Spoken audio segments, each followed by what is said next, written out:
के करीब 9:47 हो रहे थे। हवा बिल्कुल बंद थी, जैसे वक्त रुक गया हो, और राज कुलधरा के बीच अकेला खड़ा था। उसने पीछे मुड़कर देखा, क्योंकि उसे लगा जैसे कोई उसे देख रहा है, लेकिन वहां कोई नहीं था, या शायद कोई था जो दिख नहीं रहा था। ये कहानी है राज की। 21 साल का एक बिल्कुल सामान्य लड़का, किसी भी चीज का डर नहीं, किसी अंधविश्वास में यकीन नहीं। उसके लिए दुनिया सीधी थी, जो दिखता है वही सच है। उसके 3 दोस्त थे। रोहन, जो हमेशा मजाक करता रहता था, ऋषि, जिसे अजीब और डरावनी कहानियों का शौक था, और समृद्धि, जो छोटी छोटी बातों को भी महसूस कर लेती थी।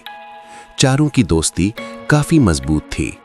एक दिन कॉलेज के बाद कैंटीन में बैठे हुए रोहन ने अचानक कहा, भाई लाइफ बहुत बोर हो गई है, कुछ अलग करते हैं। और बस वहीं से प्लान बन गया।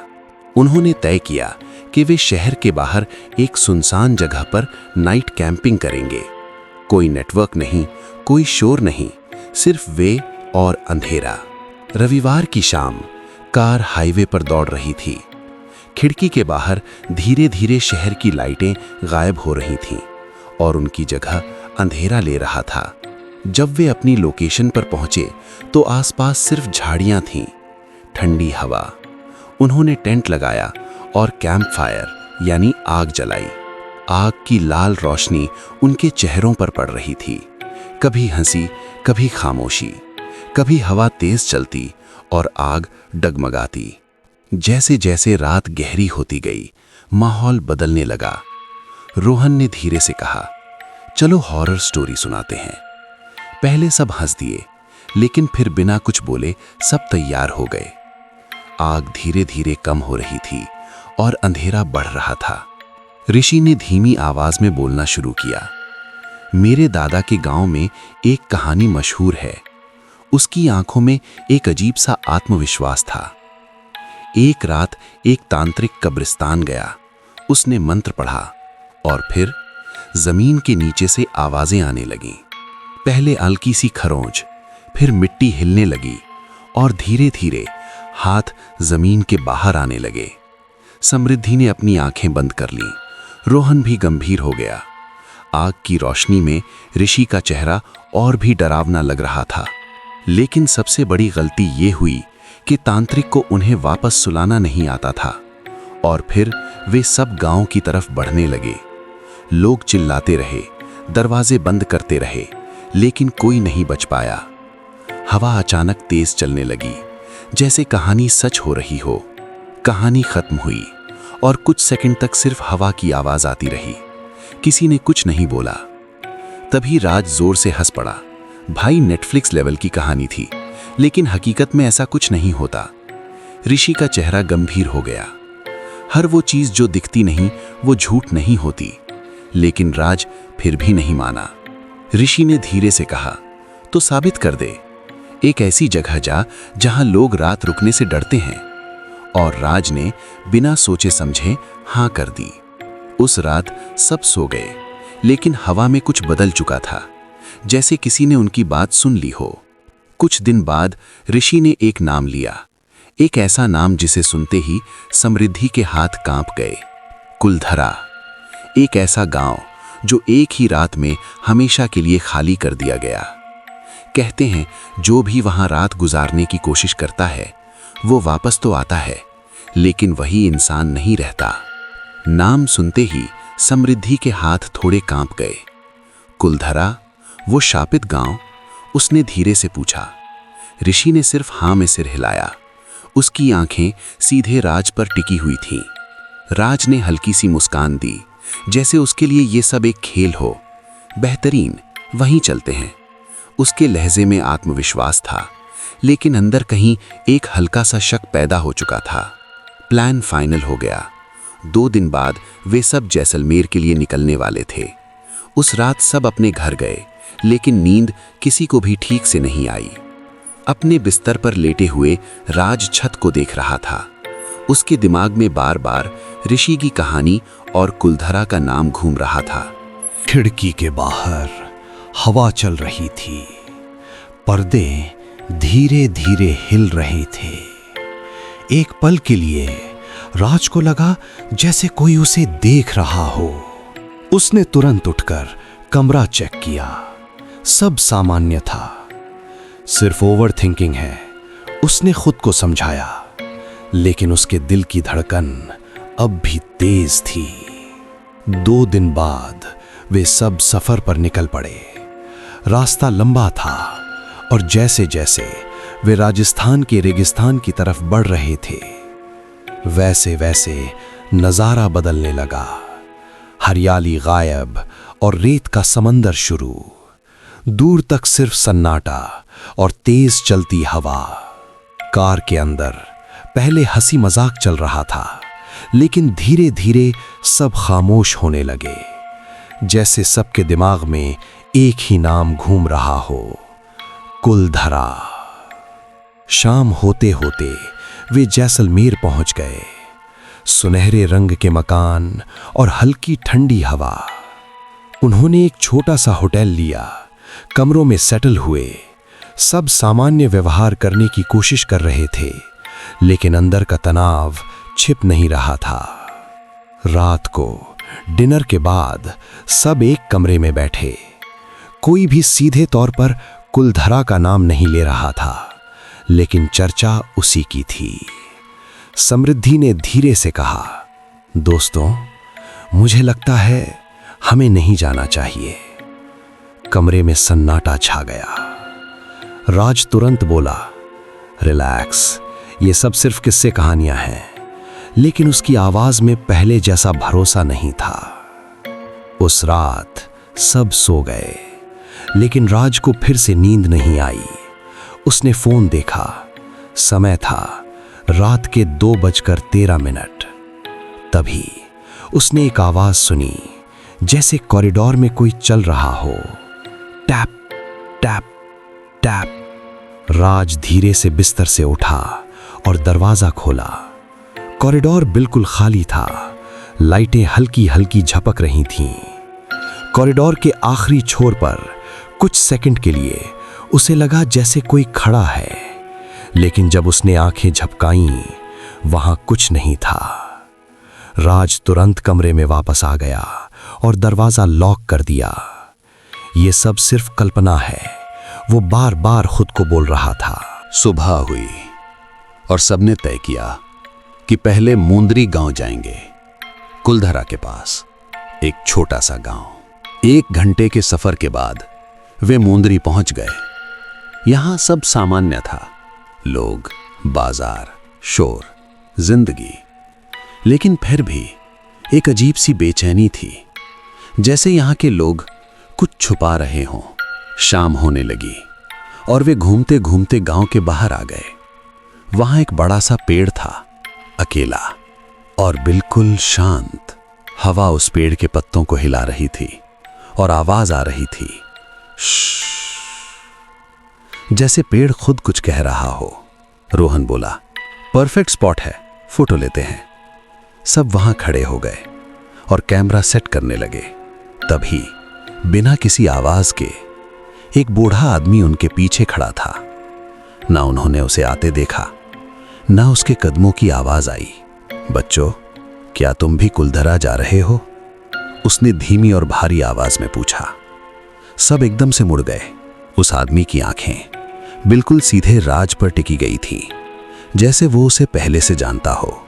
ऋषि ने धीरे से जवाब दिया, हाँ, कल जाने वाले हैं। बूढ़े आदमी ने एक हल्की सी मुस्कान दी। क्या तुम्हें उस जगह की कहानी पता है? उसने पूछा। हवा अचानक ठंडी हो गई। सबने मना किया तो वो धीरे धीरे बोलने लगा, और जैसे ही उसने बोलना शुरू किया, माहौल बदल गया। 300 साल पहले कुलधरा सिर्फ एक गांव नहीं, एक राज था, और उस रात जो हुआ वो आज भी जिंदा है। बूढ़ा आदमी बहुत धीरे बोल रहा था। उसकी आवाज में एक अजीब सी खराहट थी, जैसे हर शब्द के साथ पुरानी यादें जिंदा हो रही हों। कुलधरा सिर्फ एक गांव नहीं था, वो एक समृद्ध शहर था, जहां हर घर में रोशनी थी, और हर गली में जिंदगी। पालीवाल ब्राह्मणों ने उसे बसाया था। उनके पास ऐसी विद्या थी जो एक आम इंसान समझ भी नहीं सकता। हवा धीरे धीरे तेज होने लगी, पेड़ के पत्ते जोर से हिलने लगे। समृद्धि ने सिहरते हुए अपनी बाहों को कस लिया। वे लोग रेत में भी फसल उगा लेते थे, पानी के बिना जिंदगी पैदा कर लेते थे। इसीलिए वे सिर्फ अमीर नहीं बल्कि ताकतवर थे। लेकिन हर कहानी का एक काला हिस्सा होता है, बाबा ने धीरे से कहा, और उसकी आंखें अब भी राज पर टिकी थीं। उस वक्त का राजा सलीम सिंह। उसकी नजर इस गांव की एक लड़की पर पड़ी। वो उसे पाना चाहता था, चाहे उसके लिए उसे पूरा गांव ही क्यों न जलाना पड़े। रोहन ने एक ठंडी सांस ली। उसने धमकी दी, या तो लड़की की शादी मुझसे करवा दो, वरना मैं सब कुछ बर्बाद कर दूंगा। और फिर एक रात बाबा की आवाज और भी धीमी हो गई। 83 गांव एक साथ खाली हो गए। ना कोई चीख, ना कोई शोर, बस एक रात में सब गायब, जैसे वे कभी थे ही नहीं। समृद्धि की आंखें फैल गईं। ऋषि भी चुप हो गया। राज अब भी खड़ा था, लेकिन उसका आत्मविश्वास धीरे धीरे टूट रहा था। लेकिन जाने से पहले बाबा ने धीरे से कहा, उन्होंने इस जगह को श्राप दिया। अगर हम यहां नहीं रह पाए तो कोई और भी यहां नहीं रह पाएगा। हवा एकदम बर्फीली हो गई, और तब से जो भी वहां रात गुजारने की कोशिश करता है वो या तो मर जाता है या अपनी अक्ल खो देता है। बाबा ने राज की आंखों में देखते हुए कहा, जैसे चेतावनी सिर्फ उसके लिए हो। सब कुछ खामोश हो गया। सिर्फ हवा की आवाज थी। किसी के पास बोलने के लिए शब्द नहीं थे। तभी बाबा ने धीरे से कहा, कुछ बातें न जानना ही बेहतर होता है, और उन्हें जानने की कोशिश कभी मत करना। ये कहकर वो धीरे धीरे पीछे हटने लगा और अंधेरे में ओझल हो गया। राज ने पलक झपकाई, और अगले ही सेकंड वहां कोई नहीं था, सिर्फ वो पेड़, जैसे वो आदमी कभी वहां था ही नहीं। समृद्धि ने तुरंत राज का हाथ पकड़ लिया। मुझे यहां से जाना है, अभी। सब तेजी से वापस मुड़ गए। कोई पीछे नहीं देख रहा था, लेकिन राज एक बार फिर मुड़ा। उसने देखा, पेड़ के पीछे कोई खड़ा है, वही बूढ़ा आदमी। इस बार वो मुस्कुरा नहीं रहा था। उसका चेहरा बिल्कुल सपाट और खाली था। राज ने आंख झपकाई और वो गायब। कमरे में वापस आकर किसी ने कुछ नहीं बोला। सन्नाटा बहुत असहज था। समृद्धि ने आखिरकार कहा, हम कुलधरा नहीं जा रहे। उसके डर को साफ सुना जा सकता था। रोहन ने भी हामी भरी, मुझे भी ये सब सही नहीं लग रहा। सबकी नजरें राज पर थीं। राज कुछ सेकंड चुप रहा, फिर बोला, तुम लोग जाओ या न जाओ, मैं जा रहा हूं। उसकी आवाज में जिद थी, अहंकार था, और शायद अपने डर को छुपाने की कोशिश भी। उस रात राज को नींद आ गई, लेकिन उसके सपने शांत नहीं थे। उसने देखा कि वो कुलधरा में खड़ा है। उसके चारों ओर लोग चल रहे हैं, लेकिन सबके चेहरे धुंधले हैं। और फिर सब एक साथ उसकी तरफ मुड़ते हैं। राज झटके से उठ गया। उसकी सांसें तेज थीं। समय था रात के 3:33। कमरे में अंधेरा था, लेकिन एक अजीब बात थी। उसे महसूस हो रहा था कि वो अकेला नहीं है। उसने धीरे से बगल में देखा, और उसी पल उसका दिल रुक गया, क्योंकि बिस्तर के पास कोई खड़ा था। राज ने धीरे से अपनी गर्दन घुमाई। उसका दिल इतनी जोर से धड़क रहा था जैसे अभी बाहर निकल आएगा, लेकिन वहां कोई नहीं था, सिर्फ अंधेरा। उसने तुरंत लाइट ऑन की। कमरा बिल्कुल नॉर्मल था, सिर्फ सपना था, उसने खुद को समझाया। लेकिन उसकी नींद अब पूरी तरह उड़ चुकी थी। सुबह हुई और बिना ज्यादा बात किए सब तैयार हो गए। आज वे कुलधरा जाने वाले थे। कार रेगिस्तान के रास्ते पर दौड़ रही थी और आसपास सिर्फ रेत और सन्नाटा, जैसे दुनिया धीरे धीरे पीछे छूट रही हो। 20 मिनट बाद एक बोर्ड दिखा, कुलधरा गांव। और उस पल सबके दिल एक साथ भारी हो गए। गेट के अंदर जाते ही माहौल बदल गया। हवा ठंडी और भारी थी, जैसे सांस लेना भी मुश्किल हो। टूटे हुए घर, बिखरी हुई दीवारें और हर तरफ एक अजीब सी खामोशी, जैसे ये जगह अब भी जिंदा हो और किसी का इंतजार कर रही हो। उन सबको यहां आने का पछतावा होने लगा। समृद्धि ने तुरंत कहा, प्लीज यहां से चलते हैं। रोहन भी सहमत था, लेकिन राज अब भी अपनी जिद पर अड़ा था। रिलैक्स, मैं यहां रात रुकूंगा। सब उसे रोकने लगे, लेकिन राज ने किसी की नहीं सुनी। अंदर का डर अब अहंकार में बदल चुका था। शाम होने लगी और उन्हें वापस जाना था। बस आ चुकी थी। सब बस में चढ़ गए, लेकिन राज चुपके से पीछे रह गया। उसने अपने दोस्तों को धोखा दे दिया। बस चल पड़ी और तभी सबको एहसास हुआ, राज बस में नहीं है। उधर राज अकेला खड़ा था, कुलधरा के बीच। सूरज डूब चुका था और अंधेरा धीरे धीरे फैल रहा था। हवा रुक गई और एक अजीब सी शांति छा गई, जैसे तूफान से पहले का सन्नाटा। पहले एक हल्की सी आवाज आई, जैसे कोई दूर से कुछ बोल रहा हो। राज ने ध्यान लगाया, फिर आवाज तेज होने लगी, जैसे बहुत सारे लोग एक साथ मंत्र पढ़ रहे हो। राज के हाथ कांपने लगे, उसकी सांसें तेज हो गईं। ये क्या है? तभी उसने देखा, दूर कुछ परछाइयां हिल रही हैं, जैसे लोग चल रहे हों। लेकिन जैसे जैसे वे करीब आए, राज का खून जम गया, क्योंकि वे लोग इंसान नहीं थे। उनके चेहरे धुंधले थे, उनकी आंखें खाली थीं और उनके पैर जमीन को छू भी नहीं रहे थे। राज चीखना चाहता था, लेकिन आवाज ही नहीं निकल रही थी। उसका शरीर जम चुका था। तभी वे सब एक साथ रुक गए और धीरे धीरे उसकी तरफ मुड़े, जैसे वो उसे देख रहे हों। राज झटके से भागा, अपनी पूरी ताकत लगाकर। उसके पीछे कदमों की आवाज बढ़ने लगी, धप धप धप, जैसे कोई या बहुत सारे उसका पीछा कर रहे हों। राज गिरते पड़ते भाग रहा था। तभी दूर से एक रोशनी दिखी, एक गाड़ी। उस पल उसे उम्मीद की किरण दिखी। गाड़ी उसके पास आकर रुकी। अंदर उसके दोस्त थे और एक आदमी जो गाड़ी चला रहा था। जल्दी बैठो, उस आदमी ने जोर से कहा। राज बिना सोचे गाड़ी के अंदर घुस गया। गाड़ी तेज रफ्तार से निकल गई और पीछे अंधेरे ने फिर से सब कुछ निगल लिया, जैसे कभी कुछ हुआ ही नहीं था। ड्राइवर गुस्से में बोला, अगर हम जरा भी देर कर देते तो तुम बच नहीं पाते। राज का चेहरा सफेद पड़ चुका था। वो कुछ बोल नहीं पा रहा था, सिर्फ कांप रहा था। उसकी आंखों में अब भी वही चेहरे घूम रहे थे। रात मूंदरी में गुजरी, लेकिन किसी को नींद नहीं आई। कोई भी उस रात के बारे में बात नहीं कर रहा था। अगले दिन वे वापस अपने शहर लौट आए।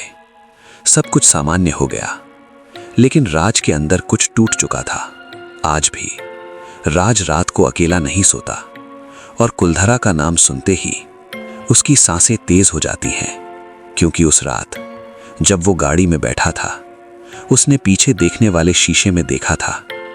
ड्राइवर का चेहरा वही बूढ़ा आदमी था और उसकी आंखें अब भी राज पर टिकी हुई थी, जैसे कह रहा हो, तुम बच तो गए, लेकिन कहानी अभी खत्म नहीं हुई है।